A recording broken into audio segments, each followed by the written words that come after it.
ఓం శాంతి 30/9/2024 మధురమైన పిల్లలు, తమ బ్యాటరీని ఛార్జ్ చేసుకోవడం పట్ల శ్రద్ధ పెట్టండి. మీ సమయాన్ని పరచింతనలో వృధా చేసుకోకండి. మీకు మీరు చింతన చేసుకుంటే నషా పెరుగుతుంది. ప్రశ్న: జ్ఞానం ఒక్క క్షణానికి సంబంధించినదే అయినప్పటికీ తండ్రి ఇంత విస్తారంగా అర్థం చేయించాల్సిన మరియు ఇంత సమయం కేటాయించాల్సిన అవసరం ఎందుకు ఉంది?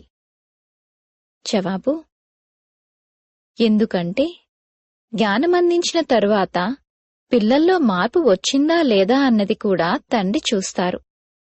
ఇంకా మార్పు తెచ్చుకునేందుకు జ్ఞానం ఇస్తూనే ఉంటారు.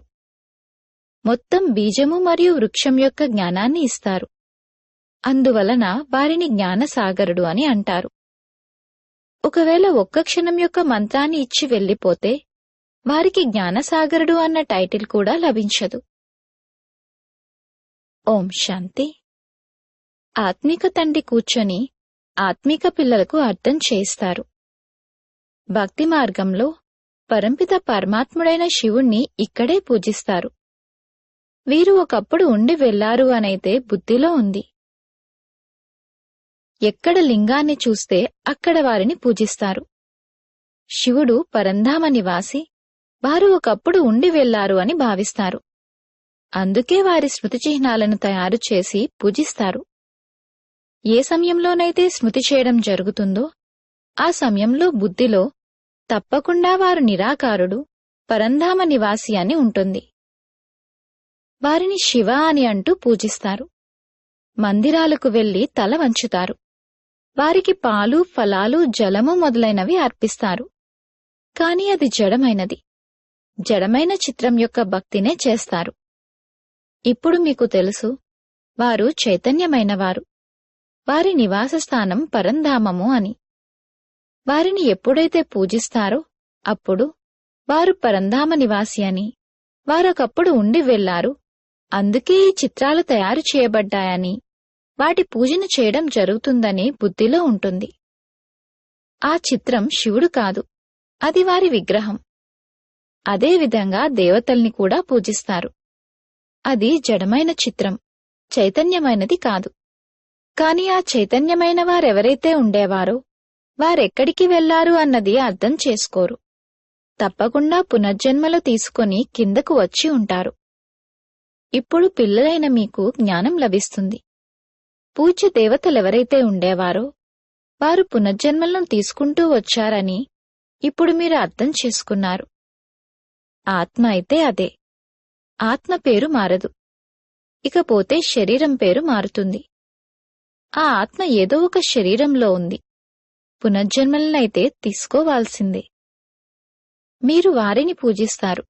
మొట్టమొదటి శరీరదారులెవరైతే ఉన్నారో వారిని, సత్యుగ లక్ష్మీనారాయణలను పూజిస్తారు. ఈ సమయంలో తండ్రి ఏ జ్ఞానాన్నైతే అందిస్తారో దాని గురించి ఆలోచన నడుస్తుంది. మీరర్థం చేసుకున్నారు. ఏ చిత్రాన్నైతే మనం పూజిస్తామో వారు మొదటి నంబరు వారు. ఈ లక్ష్మీనారాయణులు చైతన్యంగా ఉండేవారు. వారు ఇక్కడే భారత్లో ఉండేవారు. ఇప్పుడు వారు లేరు. వారే పునర్జన్మలను తీసుకుంటూ భిన్న భిన్న నామరూపాలను తీసుకుంటూ 84 జన్మల పాత్రను అభినయిస్తూ ఉంటారని మనుషులు అర్థం చేసుకోరు. ఇది ఎవరి ఆలోచనలోకి కూడా రాదు. సత్యుగంలోనైతే వారు తప్పకుండా ఉండేవారు, కాని ఇప్పుడు లేరు. ఇది కూడా ఎవరికీ అర్థం కాదు. ఇప్పుడు మీకు తెలుసు. డ్రామా ప్లాన్ అనుసారంగా వారు మళ్లీ తప్పకుండా చైతన్యంలోకి వస్తారు. మనుషుల బుద్ధిలోకి ఈ ఆలోచన కూడా రాదు. వీరొకప్పుడు ఉండేవారని మాత్రం తప్పకుండా అర్థం చేసుకుంటారు. ఇప్పుడు వారి జడ చిత్రాలు ఉన్నాయి.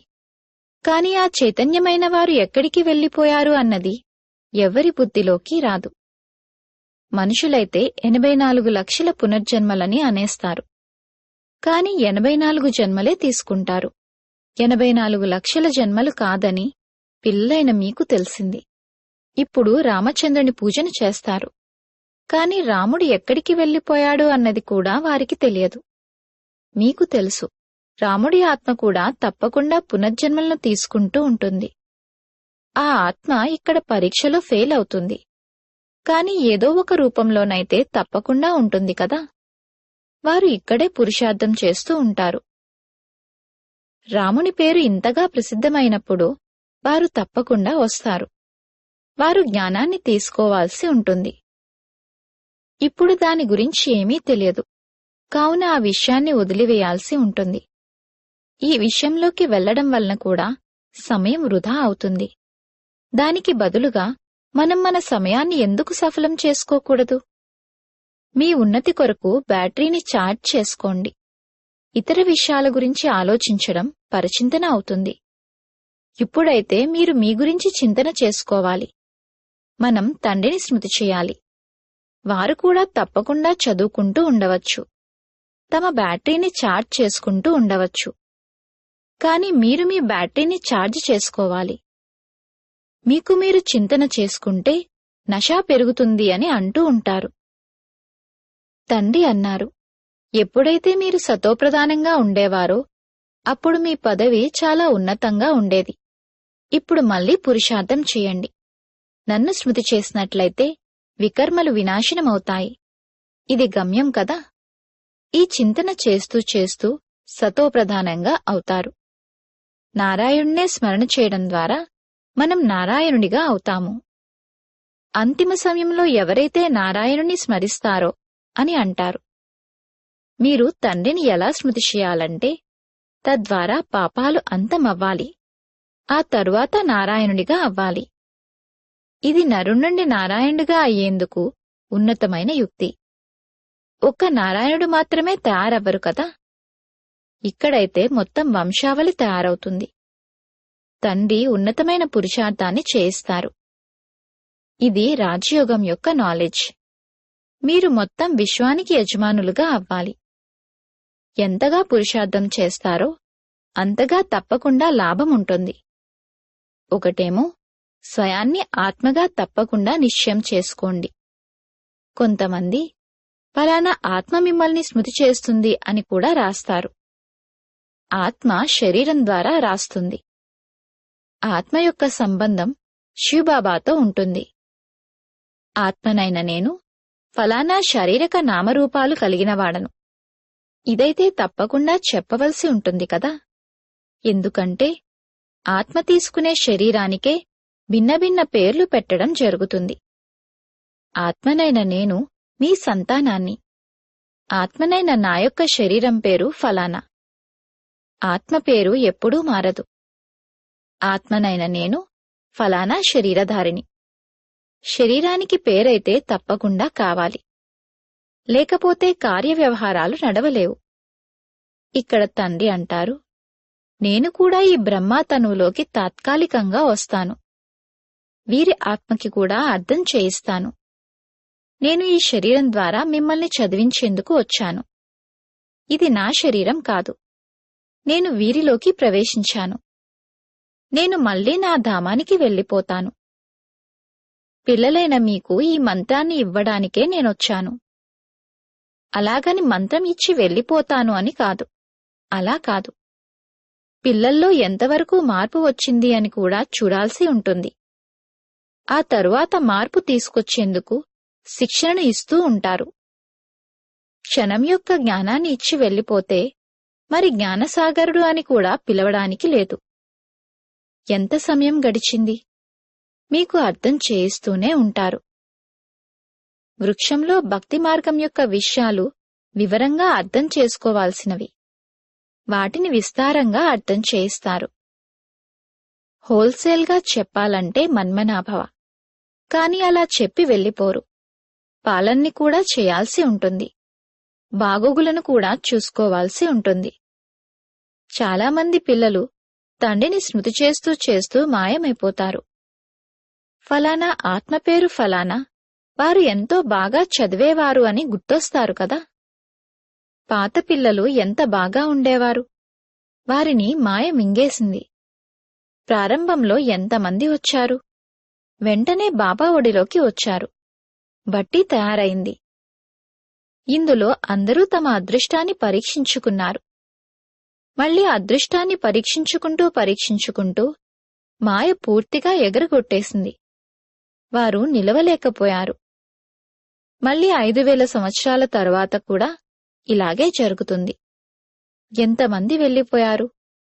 సగం వృక్షమైతే తప్పకుండా వెళ్ళిపోయింది. వృక్షం తప్పకుండా వృద్ధి చెందింది. కాని పాతవారు వెళ్ళిపోయారు. వారిలో నుండి మళ్లీ కొంతమంది తప్పకుండా చదువుకోవడానికి వస్తారని కూడా అర్థం చేసుకోవచ్చు. మేము తండ్రి నుండి చదువుకునేవారము, మిగిలినవారు ఇప్పటికీ చదువుకుంటూ ఉన్నారు, మేము ఓడిపోయాము అన్న స్మృతి కూడా వస్తుంది. అటువంటి వారు మళ్లీ మైదానంలోకి వస్తారు. తండ్రి రానిస్తారు. అయితే వచ్చి పురుషార్థం చేయండి, ఎంతో కొంత మంచి పదవి లభిస్తుంది. మధురాతి మధురమైన పిల్లలు నన్నొక్కడ్నే స్మృతి చేసినట్లయితే పాపాలు తొలగిపోతాయి అని తండ్రి స్మృతిని కలిగిస్తారు. ఇప్పుడు ఎలా స్మృతి చేస్తున్నారు? తండ్రి పరంధామంలో ఉన్నారని భావిస్తున్నారా?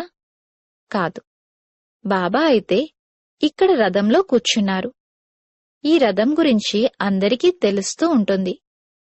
వీరు భాగ్యశాలి రథం. వీరిలోకి వారు వచ్చారు. భక్తి మార్గంలో ఉన్నప్పుడు వారిని పరంధామంలో గుర్తు చేసుకునేవారు. కాని స్మృతి చేస్తే ఏమవుతుంది అనేది వారికి తెలియదు. ఇప్పుడు పిల్లలైన మీకు తండ్రి స్వయంగా ఈ రథంలో కూర్చొని శ్రీమతాన్ని ఇస్తారు. అందుకే తండ్రి ఇక్కడ ఈ మృత్యులోకంలో పురుషోత్తమ సంగమయుగంలో ఉన్నారని పిల్లలైన మీరు అర్థం చేసుకున్నారు. మీకు తెలుసు, మనం బ్రహ్మాను స్మృతి చేయకూడదు. తండ్రి అంటారు, నన్నొక్కడ్నే స్మృతి చేయండి. నేనీ రథంలో ఉంటూ మీకు ఈ జ్ఞానాన్ని ఇస్తున్నాను, నా పరిచయాన్ని ఇస్తాను. నేను ఇక్కడ ఉన్నాను. ఇంతకుముందు వారు పరంధామ నివాసి, వారొకప్పుడు వచ్చి వెళ్లారు అని మీరు భావించేవారు. అందరూ ఒకప్పుడు వచ్చి వెళ్లారు కదా. ఎవరెవరి చిత్రాలైతే ఉన్నాయో ఇప్పుడు వారందరూ ఎక్కడ ఉన్నారు అన్నది ఎవరికీ తెలియదు. ఎవరైతే వెళ్తారో వారు తమ సమయమనుసారంగా మళ్లీ వస్తారు. భిన్న భిన్న పాత్రలను అభినయిస్తూ ఉంటారు. స్వర్గంలోకైతే ఎవ్వరూ వెళ్లరు. తండ్రి అర్థం చేయించారు, స్వర్గంలోకి వెళ్లేందుకు పురుషార్థం చేయాల్సి ఉంటుంది. మరియు పాత ప్రపంచం యొక్క అంతిమం, కొత్త ప్రపంచం యొక్క ఆది జరగాలి. దాన్నే పురుషోత్తమ సంగం యుగమని అంటారు. ఈ జ్ఞానం మీకిప్పుడు ఉంది. మనుషులకేమీ తెలియదు. శరీరం కాలిపోతుంది, ఆత్మ వెళ్లిపోతుంది అని కూడా భావిస్తారు. ఇప్పుడిది కలియుగం. మరి తప్పకుండా కలియుగంలోనే జన్మను తీసుకుంటారు. సత్యుగంలో ఉన్నప్పుడు జన్మ కూడా సత్యుగంలోనే తీసుకునేవారు. ఆత్మల స్టాక్ అంతా నిరాకారి లోకంలో ఉంటుందని కూడా మీకు తెలుసు. ఇదైతే బుద్ధిలో కూర్చుంది కదా. మళ్లీ అక్కడ్నుండి వస్తారు. ఇక్కడ శరీరాన్ని ధారణ చేసి జీవాత్మలుగా అవుతారు. అందరూ ఇక్కడికి వచ్చి జీవాత్మలుగా అవ్వాలి. మళ్లీ నంబర్ వారుగా తిరిగి వెళ్లాలి. అందర్నీ తీసుకుని వెళ్లరు. అలా తీసుకువెళ్తే ప్రళయం జరుగుతుంది. ప్రళయం జరిగిందని చూపిస్తారు, కాని రిజల్ట్ ఏమీ చూపించరు. మీకు తెలుసు, ఈ ప్రపంచం ఎప్పుడూ ఖాళీ అవ్వదు. రాముడూ వెళ్లిపోయాడు, రావణుడూ వెళ్లిపోయాడు, వారి పరివారంలోని వారందరూ కూడా వెళ్లిపోయారు అన్న గాయనముంది. మొత్తం ప్రపంచమంతటిలోనూ రావణ సంప్రదాయం ఉంది కదా. రాముని సాంప్రదాయం చాలా కొద్దిగానే ఉంది. రాముని సాంప్రదాయం ఉండేదే సత్యత్రేతాయుగాలలో. ఎంతో తేడా ఉంటుంది. ఆ తరువాత ఇతర శాఖోపశాఖలు వెలువడతాయి. ఇప్పుడు మీరు బీజము మరియు వృక్షం గురించి కూడా తెలుసుకున్నారు. తండ్రికి అన్నీ తెలుసు, కావునే కదా వారు వినిపిస్తూ ఉంటారు. అందుకే వారిని జ్ఞానసాగరుడు అని అంటారు. ఒకే విషయం ఉన్నట్లయితే మరి శాస్త్రాలు మొదలైనవేవీ తయారవ్వలేవు. వృక్షం గురించిన వివరణని కూడా అర్థం చేయిస్తూ ఉంటారు. ముఖ్యమైన విషయం నంబర్ 1 సబ్జెక్టు తండ్రిని స్మృతి చేయడం. ఇందులోనే శ్రమ ఉంది. మొత్తమంతా దీనిపైనే ఆధారపడి ఉంది. ఇకపోతే వృక్షం గురించైతే మీరు అర్థం చేసుకున్నారు. ప్రపంచంలో ఈ విషయాల గురించి ఎవరికీ తెలియదు. మీరు అన్ని ధర్మాల వారి తిథి తారీఖు మొదలైనవన్నీ తెలియజేస్తారు. అర్ధకల్పంలో వీరందరూ వచ్చేస్తారు. ఇకపోతే సూర్యవంశీయులు మరియు చంద్రవంశీయులు ఉన్నారు. వారి కొరకు ఎన్నో యుగాలైతే ఉండవు కదా, ఉన్నవే 2 యుగాలు. అక్కడ మనుషులు కూడా కొద్దిమందే ఉంటారు. 84 లక్షల జన్మలైతే ఉండవు. మనుషులు వివేకం కోల్పోతారు. అందుకే తండ్రి వచ్చి వివేకాన్ని ఇస్తారు. రచయిత అయిన తండ్రే రచయిత మరియు రచన యొక్క ఆదిమధ్యాంతాల జ్ఞానాన్ని కూర్చొని ఇస్తారు. భారత్వాసులకు అసలేమీ తెలియదు. వారందర్నీ పూజిస్తూ ఉంటారు. ముసల్మాన్లను, పారసీయులు మొదలైన వారిని ఎవరొస్తే వారిని పూజిస్తూ ఉంటారు. ఎందుకంటే వారు తమ ధర్మాన్ని మరియు తమ ధర్మస్థాపకుణ్ణి మర్చిపోయారు. మిగిలిన వారందరికీ తమ తమ ధర్మాల గురించి తెలుసు. అందరికీ ఫలానా ధర్మం ఎప్పుడు స్థాపించబడింది మరియు దాన్ని ఎవరు స్థాపించారు అన్నది తెలుసు. సత్యత్రేతాయుగాల చరిత్ర భౌగోళికాల గురించి ఎవరికీ తెలియదు. ఇది శివబాబా రూపమని చిత్రాన్ని కూడా చూపిస్తారు. వారే ఉన్నతోన్నతుడైన తండ్రి. కావున స్మృతి కూడా వారినే చెయ్యాలి. ఇక్కడ అందరికన్నా ఎక్కువగా శ్రీకృష్ణుని పూజిస్తారు. ఎందుకంటే వారు భగవంతుని తరువాత వారు కదా. ప్రేమించడం కూడా వారినే ప్రేమిస్తారు. అలాగే గీతా భగవంతుడని కూడా వారినే భావించారు. వినిపించేవారు కావాలి. అప్పుడే కదా వారి నుండి వారసత్వం లభించగలదు. తండ్రే వినిపిస్తారు. కొత్త ప్రపంచం యొక్క స్థాపన మరియు పాత ప్రపంచం యొక్క వినాశనము చేయించేవారు ఒక్క తండ్రి తప్ప ఇంకెవ్వరూ అవ్వలేరు. బ్రహ్మ ద్వారా స్థాపన, శంకరుడి ద్వారా వినాశనం, విష్ణువు ద్వారా పాలన అని కూడా రాస్తారు. అది ఇక్కడికి సంబంధించిన విషయమే. కాని ఏమీ అర్థం చేసుకోరు. మీకు తెలుసు, అది నిరాకారి సృష్టి, ఇది సాకార సృష్టి. సృష్టి అయితే ఇదే. ఇక్కడే రామరాజ్యం మరియు రావణ రాజ్యం ఉంటాయి. మహిమ అంతా ఇక్కడిదే. కేవలం సూక్ష్మవతనం యొక్క సాక్షాత్కారం జరుగుతుంది. మూలవతనంలోనైతే ఆత్మలు ఉంటాయి. మళ్ళీ ఇక్కడికి వచ్చి పాత్రను అభినయిస్తాయి. సూక్ష్మవతనంలో ఏముంది అన్న చిత్రాన్ని తయారు చేశారు. దాని గురించి తండ్రి అర్థం చేయిస్తారు.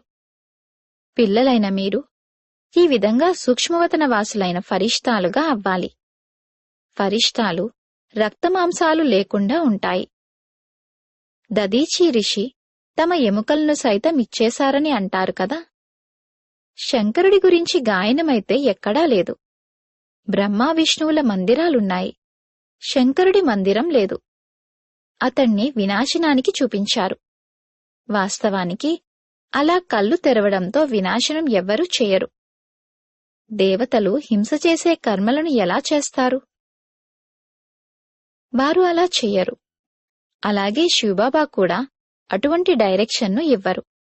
అలా చేస్తే డైరెక్షన్ ఇచ్చేవారిపైకి కూడా వచ్చేస్తుంది కదా. అలా అన్నవారు కూడా చిక్కుకుపోతారు. వారైతే శివశంకరులు ఒక్కరే అని అనేస్తారు. ఇప్పుడు తండ్రి అంటారు, నన్నొక్కడ్నే స్మృతి చేయండి. అంతేకాని శివశంకర్లను స్మృతి చేయండి అనైతే అనరు. పతిత పావనుడు అని ఒక్కర్నే అంటారు. భగవంతుడు అర్ధసైతంగా అర్థం చేయిస్తారు. దీని గురించి ఎవ్వరికీ తెలియదు. కావున చిత్రాలను చూసి తికమక పడతారు. అర్థాన్నైతే తప్పకుండా తెలియజేయాల్సి ఉంటుంది కదా. అర్థం చేసుకోవడానికి సమయం పడుతుంది. కోట్లలో ఏ ఒక్కరూ వెలువడతారు. నేను ఎలా ఉన్నానో, ఏమై ఉన్నానో ఆ విధంగా కోట్లలో ఏ ఒక్కరూ నన్ను గుర్తించగలరు. అచ్చా, మధురాతి మధురమైన సికీలదే పిల్లలకు మాతాపిత బాప్దాదాల ప్రియ స్మృతులు మరియు గుడ్ మార్నింగ్. ఆత్మిక పిల్లలకు ఆత్మిక తండ్రి నమస్తే. ధారణ కొరకు ముఖ్య సారము. మొదటి పాయింట్, ఇతర ఏ విషయాల ఆలోచనలో మీ సమయాన్ని పోగొట్టుకోకండి. మీ నశాలో ఉండాలి. స్వయం గురించి ఆలోచిస్తూ ఆత్మను సతోప్రధానంగా తయారు చేసుకోవాలి. రెండవ పాయింట్, నరు నుండి నారాయణుడుగా అయ్యేందుకు అంతిమ సమయంలో ఒక్క తండ్రి స్మృతియే ఉండాలి. ఈ ఉన్నతమైన యుక్తిని ఎదురుగా ఉంచుకుంటూ నేను ఆత్మను అన్న పురుషార్థం చెయ్యాలి. ఈ శరీరాన్ని మర్చిపోవాలి. వరదానము: దాత ఇచ్చిన దానిని స్మృతిలో ఉంచుకొని సర్వమోహాల నుండి ముక్తులుగా ఉండే ఆకర్షణముక్త భవ.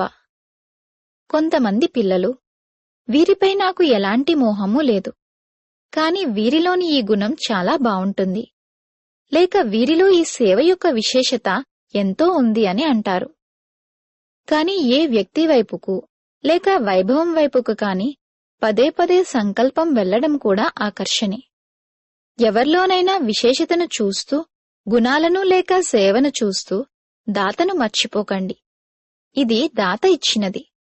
ఈ స్మృతి మోహాల నుండి ముక్తులుగా చేసి ఆకర్షణముక్తులుగా చేస్తుంది. వారు ఎవ్వరికీ ప్రభావితులవ్వరు. స్లోగన్: ఎటువంటి ఆత్మిక సమాజ సేవకులుగా అవ్వండి అంటే భ్రమిస్తున్న ఆత్మలకు ఆశ్రయాన్ని ఇప్పించండి, భగవంతునితో మిలనం చేయించండి. ఓం శాంతి.